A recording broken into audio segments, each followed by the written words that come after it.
Good morning friends. நாங்கள் இன்றைக்கி என்ன பண்ண போகிறோம்னா சக்கக்கோட்டையில் அவிச்சி சாப்பிட போகிறோம்.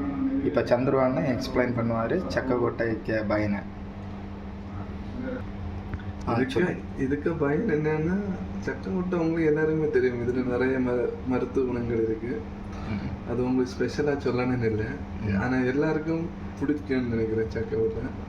ஆனால் எல்லாரும் விரும்பி சாப்பிடுவாங்க. ஆனால் ஊரில் எல்லாம் சும்மா இருக்கும், சாப்பிட மாட்டேன். ஆனால் இங்கே வந்து அப்புறம் தான் அதோட என்னெல்லாம் தேவைன்னு இப்போ தான் புரியுது. ஆமாம். இந்த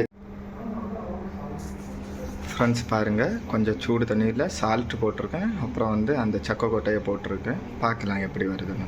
ஒரு 15 மினிட்ஸ் வேக வைக்கணும். ஹாய் கைஸ், இதுதான் வேக வைத்த பிறகு ஜாக் ஃப்ரூட் சக்கோட்டை. இங்கே பாருங்கள், வேக வச்ச சக்கோட்டை எப்படி இருக்குது, நல்லா இருக்குதா? இது சூப்பராக இருக்கும், டேஸ்ட் அடிப்பொலியாக இருக்கும்.